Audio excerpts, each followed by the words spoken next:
ആധുനിക ലോകത്ത് വളരെയധികം ചർച്ച ചെയ്യപ്പെടുന്ന ഒരു വിഷയമാണ് നൊബേൽ പ്രൈസ് ജേതാക്കളെക്കുറിച്ചും അവരുടെ കോൺട്രിബ്യൂഷൻസിനെ കുറിച്ചും.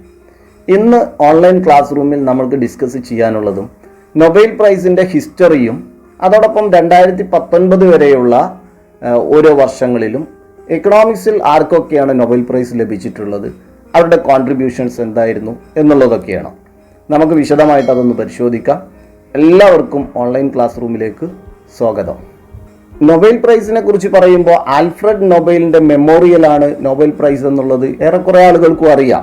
അദ്ദേഹം ഒരു സ്വീഡിഷ് സിറ്റിസനാണ്, ഒരു കെമിസ്റ്റാണ്, എഞ്ചിനീയറുമാണ്, അതോടൊപ്പം തന്നെ ഇൻഡസ്ട്രിയലിസ്റ്റ് കൂടിയാണ്. 350ഓളം പാറ്റന്റുകൾ അദ്ദേഹത്തിൻ്റെ പേരിൽ തന്നെയുണ്ട്. അതിൽ വളരെയധികം ലോകം ചർച്ച ചെയ്യപ്പെട്ട ഒരു കണ്ടുപിടുത്തമായിരുന്നു ഡൈനാമൈറ്റുമായിട്ടുള്ള കണ്ടുപിടുത്തം. അത് യൂറോപ്യൻ രാജ്യങ്ങളിൽ വ്യാപകമായിട്ട് ഒരു യുദ്ധരംഗത്തും ഒക്കെ ഈ എക്സ്പ്ലോഷന് വേണ്ടി ഇത് ഉപയോഗപ്പെടുത്തി എന്നുള്ളത് പിൽക്കാലത്ത് ആൽഫ്രഡ് നൊബേൽ മരണപ്പെടുന്നതിൻ്റെ 10 വർഷം മുൻപ് ഫ്രാൻസിലെ ഒരു ദിനപത്രം ആൽഫ്രഡ് നൊബേലിൻ്റെ സഹോദരൻ മരണപ്പെട്ടപ്പോൾ ഇങ്ങനെയാണ് ഹെഡിങ് കൊടുത്തത്. ആൽഫ്രഡ് നൊബേലാണ് മരണപ്പെട്ടത് എന്ന് കരുതിക്കൊണ്ട് ഫ്രഞ്ച് ദിനപത്രം ഇങ്ങനെ ഒരു ഹെഡിങ് കൊടുത്തു: മരണത്തിൻ്റെ വ്യാപാരി മരണപ്പെട്ടു.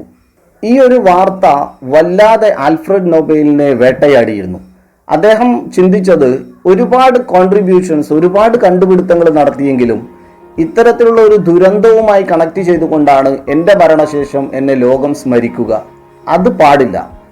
ഈ ഒരു ചിന്തയിൽ നിന്ന് അദ്ദേഹം തൻ്റെ വിൽപത്രം തയ്യാറാക്കുകയാണ്. മനുഷ്യരാശിയുടെ വികസനത്തിന് സ്തുത്യർഹമായ കോൺട്രിബ്യൂഷൻസ് നൽകുന്ന 5 മേഖലകളിൽ നിന്ന്, പ്രത്യേകിച്ച് chemistry, physics, literature, peace, physiology and medicine, ഈ 5 മേഖലകളിൽ കാര്യമായിട്ട് കോൺട്രിബ്യൂഷൻസ് നൽകുന്ന വ്യക്തികളെ തൻ്റെ സ്വത്തിൽ നിന്ന് പാരിതോഷികമായിട്ട് ഇവർക്ക് വിതരണം ചെയ്യണം.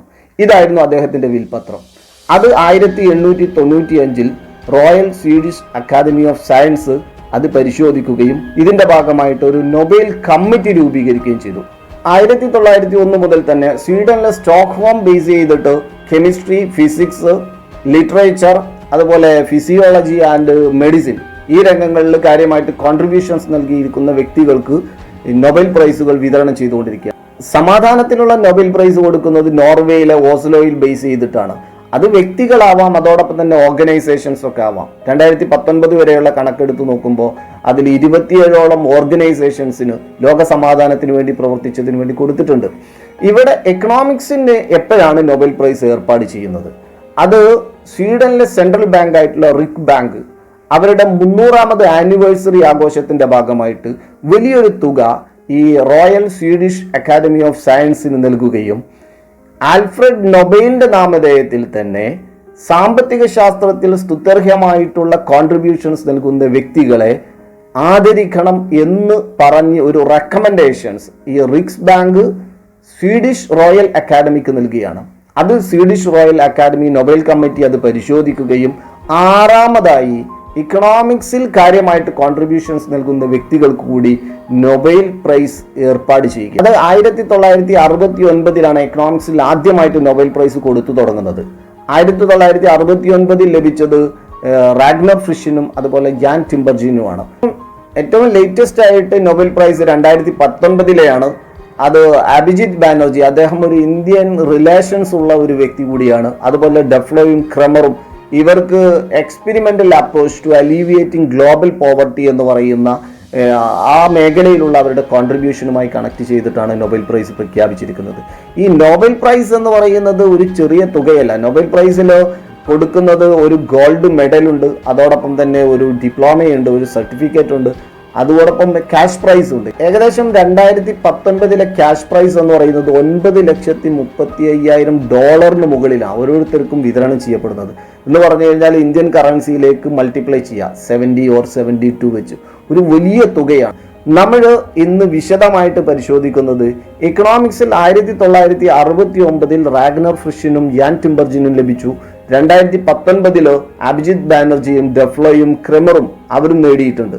1969 മുതൽ 2019 വരെ എക്കണോമിക്സിൽ ആരൊക്കെയാണ് നൊബേൽ ജേതാക്കളായിട്ടുള്ളത്, അവരുടെ കോൺട്രിബ്യൂഷൻസ് എന്താണ്, അവരേത് രാജ്യക്കാരാണ്, ഇതെല്ലാം നമുക്കൊന്ന് വിശദമായി പരിശോധിക്കാം. അതിനു മുൻപ് ഈ ചാനൽ ഇനിയും നിങ്ങൾ സബ്സ്ക്രൈബ് ചെയ്തില്ല എങ്കിൽ ഒന്ന് സബ്സ്ക്രൈബ് ചെയ്ത് ആ ബെൽ ബട്ടൺ കൂടി ഒന്ന് പ്രസ് ചെയ്ത് ഒന്ന് എനേബിൾ ചെയ്ത് വെച്ചാൽ നമ്മൾ അപ്ലോഡ് ചെയ്യുന്ന പുതിയ പുതിയ പഠന വീഡിയോകൾ നിങ്ങൾക്ക് ലഭിക്കും.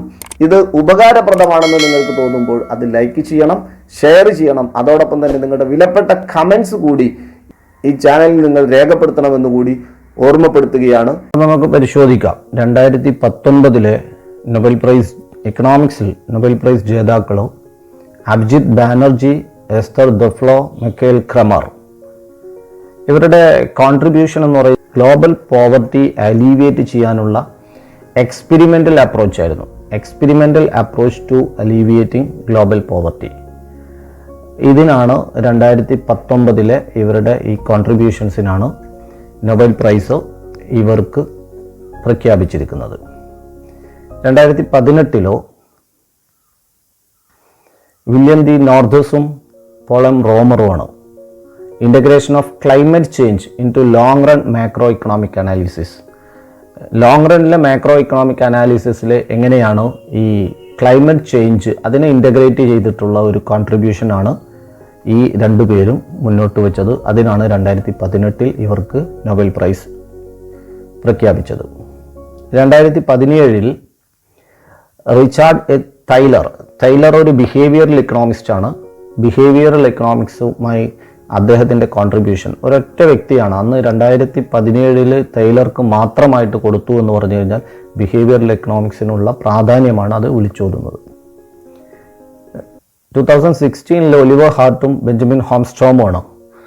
ഒന്ന് UK കാരനാണ്, മറ്റൊന്ന് ഫിൻലാൻഡുകാരനാണ്. രണ്ടുപേരുടെയും കോൺട്രാക്ട് തിയറിക്കാണ് അവരുടെ കോൺട്രിബ്യൂഷൻസിനാണ് ഇവർക്ക് നൊബേൽ പ്രൈസ് പ്രഖ്യാപിച്ചത്. 2015 ആഗ്നസ് S Deaton consumption poverty and welfare analysis ആണ് അദ്ദേഹത്തിൻ്റെ പ്രധാനപ്പെട്ട വലിയൊരു തിയറികളാണ് അതൊക്കെ. 11 മുതൽ 14 വരെ നൊബേൽ പ്രൈസ് നേടിയവർ ആരൊക്കെയാണെന്ന് നോക്കാം. 11 തോമസ് ജെ സാർജൻറ്റും അതുപോലെ ക്രിസ്റ്റഫർ എസിം. 12 വന്നപ്പോൾ എലിവൻ ഇ റൂട്ടും ലോയ്ഡ് എസ് ഷാപ്ലിയും അതുപോലെ ഫെമയും ഹാൻസണും ഷില്ലറുമാണ് 2013. ടിറോൽ ആണ് 2014. ഇവരുടെ കോൺട്രിബ്യൂഷൻസ് പറയുമ്പോൾ 2013 empirical research on cause and effect in the macro economics. അതിലാണ് ഈ സാർജൻറ്റിനും സിമ്മിനും നൊബേൽ പ്രൈസ് 2011 പ്രഖ്യാപിച്ചത്. 12 റോത്തും ഷാപ്ലിക്കും അതുപോലെ മാർക്കറ്റ് ഡിസൈൻ ആൻഡ് മാച്ചിങ് തിയറിയാണ്. Work on market design and matching തിയറിക്കായിരുന്നു. ഫെമയും ഹാൻസണും ഷില്ലറും അവരുടെ എംപെരിക്കൽ അനാലിസിസ് ഓഫ് അസറ്റ് പ്രൈസസിലായിരുന്നു. അസറ്റ് പ്രൈസസിൻ്റെ എംപെരിക്കൽ അനാലിസിസിലായിരുന്നു ഈ 3 പേർക്ക് 2013 പ്രഖ്യാപിച്ചത്. 2014 ടിറോളിക്ക് analysis of market power and regulations, മാർക്കറ്റുമായിട്ട് റിലേറ്റഡ് ആയിട്ടുള്ള, അദ്ദേഹം ഒരു ഫ്രഞ്ചുകാരനാണ്. ഇനി 2009 മുതൽ 2010. 2009 ഓസ്ട്രോമിനും വില്യംസണും ഈ രണ്ടുപേരും കൂടി പങ്കിട്ടെടുക്കുകയായിരുന്നു. ഇവർ രണ്ടുപേരും US-കാരാണ്. Analysis of economic governance especially the commons, അതുപോലെ analysis of economic governance especially the boundaries of the firm. ഈ കോൺട്രിബ്യൂഷനാണ്, ഇവിടെയുള്ള പഠനത്തിനെയാണ് ഇവർക്ക് നൊബേൽ പ്രൈസ് പ്രഖ്യാപിച്ചത്. 2010 പീറ്റർ എ ഡയമണ്ടും മോർസ്റ്റൻസും പിസാർഡീസും, രണ്ടുപേരും US-കാരാണ്, ഒരാൾ UK ആണ്. Analysis of market with search frictions, market related ചെയ്തിട്ടുള്ള ഇവരുടെ പ്രസിദ്ധീകരണങ്ങളും ഇവരുടെ കോൺട്രിബ്യൂഷൻസിനുമാണ് 2010 നൊബേൽ പ്രൈസ് ഇവർക്ക് പ്രഖ്യാപിച്ചത്.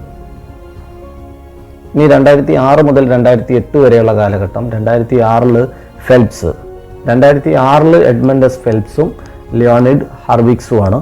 ഈ ഫെൽപ്സ് മാക്രോ എക്കണോമിക്സിലെ തിയറിയിൽ വളരെ പ്രധാനപ്പെട്ട വ്യക്തിയാണ്. അദ്ദേഹത്തിൻ്റെ intertemporal trade off in macro എക്കണോമിക്സിലാണ്. അതുപോലെ എറിക്സ് എസ് മസ്കിനും മയേഴ്സനുമാണ് 2007. മസ്കിൻ്റെത് work that laid the foundations of mechanism designed theory. Design തിയറിയാണ് ഈ മസ്കിൻ്റെയും മയേഴ്സിൻ്റെയും വളരെ പ്രധാനമായിട്ട് പോപ്പുലറായിട്ട് ശ്രദ്ധിക്കപ്പെട്ടത്. അതിനാണ് 2007 നൊബേൽ പ്രൈസ് പ്രഖ്യാപിച്ചത്.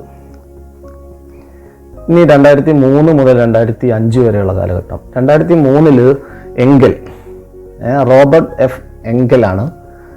അതുപോലെ ക്ലൈവ് WG ഗ്രാനറും. എങ്കൽ വേറെയുണ്ട്, ഇക്കണോമിക്സിൽ വളരെ പ്രധാനപ്പെട്ട ഒരു എങ്കൽസ് വേറെ ഉണ്ട്. ഇവിടെ 2003 റോബർട്ട് എഫ് എങ്കൽ എന്ന് പറയുന്നത് US കാരനാണ്. Development of technique for the analysis of time series data.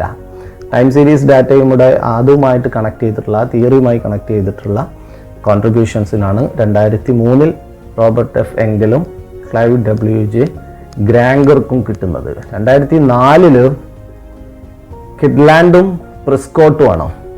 2004 കിഡ്ലാൻഡിനും പ്രിസ്കോട്ടിനുമാണ് കിട്ടുന്നത്. ഒരു വ്യക്തി നോർവേക്കാരനാണ്, പ്രിസ്കോട്ട് US കാരനാണ്. ഒരു dynamic macroeconomics, contribution to dynamics, ഒരുപാട് കാര്യങ്ങൾ പരിഗണിച്ചുകൊണ്ടാണ് അവിടെ 2004 നൊബേൽ പ്രൈസ് പ്രഖ്യാപിച്ചിട്ടുള്ളത്. 2005 ഓമനും ഷെല്ലിങ്ങും ആണ്. ഓമൻ ഇസ്രായേൽക്കാരനാണ്, ഷെല്ലിങ് US കാരനാണ്.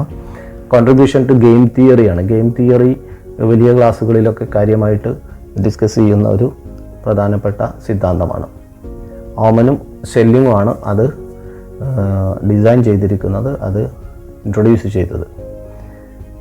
ഇനി 2001 മുതൽ 2002, ആ 2 വർഷങ്ങളിൽ 2001 എക്രോലോഫും സ്പെൻസും സ്റ്റിഗ്ലിറ്റ്സ് പലപ്പോഴും ജോസഫ് സ്റ്റിഗ്ലിറ്റ്സുമായിട്ട് ബന്ധപ്പെട്ടിട്ട് analysis of markets with asymmetric informations ഒരു തിയറി, ഒരു വലിയ ഭാഗം തന്നെ മുതിർന്ന ക്ലാസ്സുകളിലൊക്കെ പഠിക്കാനുള്ളതാണ്.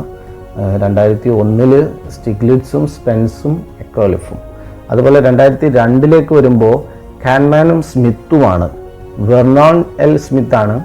സ്മിത്ത് എന്ന് പറയുമ്പോൾ പെട്ടെന്ന് എക്കണോമിക്സ് വിദ്യാർത്ഥികളിൽ വരിക ആഡം സ്മിത്താണ്. ഇത് വെർണോൺ എൽ സ്മിത്താണ്. 2002 ഈ 2 പേർക്കാണ് നൊബേൽ പ്രൈസ് പ്രഖ്യാപിച്ചത്.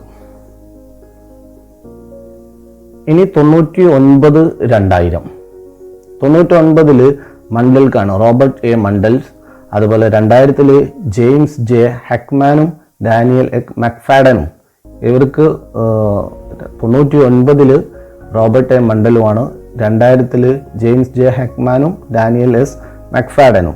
ഇവിടെ മണ്ടലിൻ്റെ analysis of optimum currency area and of policy under different exchange rate റെജിമെൻറ്റ്സ്.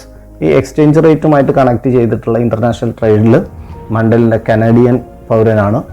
അദ്ദേഹത്തിനാണ് 99 2000 2 പേര് പങ്കെടുത്തു.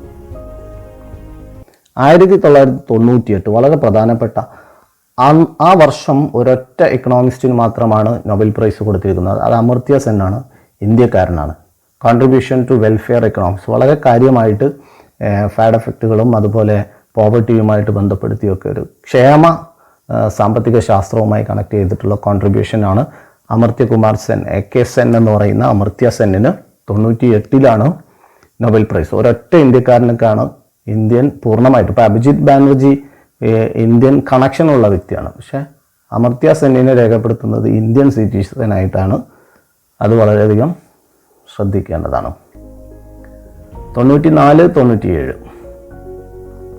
94 ജോൺ സി ഹർസാനി അതുപോലെ എഫ് നാഷും സെൽറ്റനും 3 പേരാണ് 94 പങ്കെടുക്കുന്നത്. 95 ലൂക്കാസ് ജൂനിയറാണ്.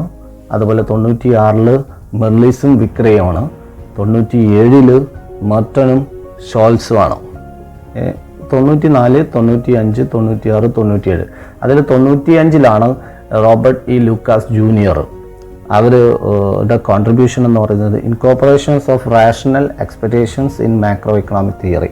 റാഷണൽ എക്സ്പെക്റ്റേഷൻസിനെ കുറിച്ചാണ്. അതിൽ റാഷണൽ എക്സ്പെക്റ്റേഷൻ തിയറിയാണ് റോബർട്ട് ഇ ലൂക്കാസ് ജൂനിയറുടേത്. മറ്റു വർഷങ്ങളിലൊക്കെ പങ്കെടുക്കുകയാണ് ചെയ്തത്. 1990 93 മർക്കോവിറ്റ്സിനും മില്ലറും ഷാർപ്പും. മെർട്ടൺ എച്ച് മില്ലറാണ്, വില്യം എഫ് ഷാർപ്പും. 91 റൊണാൾഡ് കോസും. 92 ഗ്രേസ് ബെക്കർ. അതുപോലെ 93 Robert William Fogel and Douglass C North. ഈ ഡഗ്ലസ് സി നോർത്തും അതുപോലെ കോസും ബെക്കറൊക്കെ നമ്മൾക്ക് പലയിടത്തും പരിചയപ്പെടാവുന്നതും കൂടിയാണ്. ഇവരുടെ കോൺട്രിബ്യൂഷൻസ് എന്ന് പറഞ്ഞാൽ ഇക്കണോമിക് ഹിസ്റ്ററിയിലാണ്. ഫോഗലും നോർത്തും ഇക്കണോമിക് ഹിസ്റ്ററിയിലെ കോൺട്രിബ്യൂഷൻസാണ് അവരെ നൊബേൽ പ്രൈസിന് തിരഞ്ഞെടുക്കപ്പെട്ടത്. ദെൻ 1985 89. 1985 ഫ്രാങ്കോ മോഡിഗ്ലാനി വളരെയധികം ശ്രദ്ധിക്കപ്പെടേണ്ട വ്യക്തിയാണ്.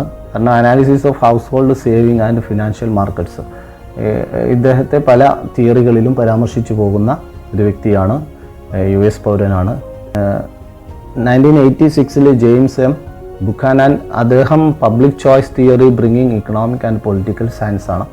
87 റോബർട്ട് മെർട്ടൺ സോളോയുടെ തിയറികളൊക്കെ പലയിടത്തും കാണാറുണ്ട്.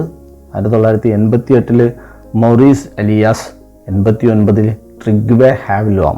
നൊബേൽ പ്രൈസ് കൊടുത്തിരിക്കുന്നത് 85, 86, 87, 88, 89 ഓരോ വ്യക്തികളാണ് ഇക്കണോമിക്സിൽ നൊബേൽ പ്രൈസ് നേടിയിരിക്കുന്നത്. അതിൽ വളരെ പ്രധാനപ്പെട്ട ഒരു വ്യക്തിയാണ് മോഡിഗ്ലാനി. അതുപോലെ സോളോയും നമുക്ക് പലയിടത്തും കാണാം. ഇനി 80, 84 ലോറൻസ് റോബർട്ട് ക്ലീനോ ആണ്. 81 James Tobin, 82 George J Stigler, 83 Gerard Debreu, അതുപോലെ 84 സർ റിച്ചാർഡ് സ്റ്റോൺ. ഇതിൽ റിച്ചാർഡ് സ്റ്റോൺ ഒഴികെ ബാക്കി എല്ലാവരും US-കാരാണ്. അതുപോലെ സ്ട്രിഗ്ലറും ഡിബ്രൂ തിയറിയും ഒക്കെ പലയിടത്തും നമ്മൾക്ക്, അതുപോലെ ടോബിനെയൊക്കെ പല ക്ലാസ്സുകളിലും അവരുടെ തിയറികൾ നമ്മൾ ഡിസ്കസ് ചെയ്യുന്നുണ്ട്. Portfolio selection theory of investment, അതുപോലെ mathematical proof of supply and demand theory ഡിബ്രൂവിൻ്റെ. ഇവിടെ 80-നും 84-നും ഇടയിലുള്ള വർഷങ്ങളിൽ, ആ 5 വർഷങ്ങളിലും ഓരോ ഇക്കണോമിസ്റ്റുകളാണ് നൊബേൽ പ്രൈസ് നേടിയിരിക്കുന്നത്. ഇനി 77, 79 കാലഘട്ടം. 77 ജെയിംസ് എഡ്വാർഡ് മിഡ്, അതുപോലെ ബെർട്ടിൽ ഓഹ്ലിൻ ശ്രദ്ധിക്കപ്പെടേണ്ട ഒരു പേരാണ്. അതുപോലെ 78 ഹെർബർട്ട് അലക്സാണ്ടർ സിമൺ, അതുപോലെ സർ ആർതർ ലൂയിസും, അതുപോലെ തിയോഡർ വില്യം സ്കൾസും. 79 ആർതർ ലൂയിസും, അതുപോലെ 77 ഓഹ്ലിനും ബെർട്ടിൽ ഓഹ്ലിനും. ഇവരുടെയൊക്കെ വേറെയും തിയറികളൊക്കെ ഉണ്ട്. 79 സർ ആർതർ ലൂയിസിന് നൊബേൽ പ്രൈസിന് പരിഗണിക്കുന്നത് analysis of economic process in developing നാഷൻസുമായി റിലേറ്റ് ചെയ്തിട്ടാണ് ആർതർ ലൂയിസിൻ്റെ പഠനങ്ങളൊക്കെ മുന്നോട്ട് പോയിട്ടുള്ളത്. Bertil Ohlin contribution to theory of international trade എന്ന് പറയുന്നിടത്ത് ഓഹ്ലിനെ മാറ്റി നിർത്തിയിട്ടുള്ള സിദ്ധാന്തങ്ങൾ നമുക്ക് വളരെ റെയറായിട്ടേ കാണാൻ സാധിക്കുള്ളൂ. അപ്പോൾ 77, 78, 79. ഇനി 74 മുതൽ 76 വരെയുള്ള. 74 ഫ്രെഡറിക് വോൺ ഹേക്ക്, അതുപോലെ ഗുന്നാർ മിർഡൽ ശ്രദ്ധിക്കപ്പെടേണ്ട വ്യക്തിയാണ്. 1975 USSR 2 പേരാണ് അത് contribution to the theory of optimum allocation of resources എന്ന് പറയുന്നിടത്ത് അവർക്കാണ് നൊബേൽ പ്രൈസ് കിട്ടിയിരിക്കുന്നത്. അതോടൊപ്പം തന്നെ കോപ്പ് ഹാൻസും ഉണ്ട്, US-ൻ്റെ കോപ്പ് ഹാൻസും അന്നുണ്ട്. 76 മിൽട്ടൺ ഫ്രീഡ്മാൻ. മോണിറ്ററി തിയറി എന്ന് പറയുമ്പോൾ മിൽട്ടൺ ഫ്രീഡ്മാൻ എന്ന് പറയുന്ന പേര് മാറ്റി നിർത്താൻ സാധിക്കില്ല. 76 മിൽട്ടൺ ഫ്രീഡ്മാനിന് നൊബേൽ പ്രൈസ് ലഭിക്കുന്നത്. ഇനി 70 മുതൽ 73 വരെയുള്ള കാലഘട്ടം. 1970 പോൾ സാമുവൽസൺ വളരെ പ്രധാനപ്പെട്ട വ്യക്തിയാണ്. 71 സൈമൺ കുസ്നെറ്റ്, ഇദ്ദേഹത്തെയും വളരെ കുറേ സ്ഥലങ്ങളിൽ പരാമർശിക്കപ്പെടുന്ന ഒരു ഇക്കണോമിസ്റ്റാണ്. 1972 കെന്നത്ത് ജെ ആരോയും ഹിഗ്സും, ഈ ഇക്കണോമിസ്റ്റുകളും.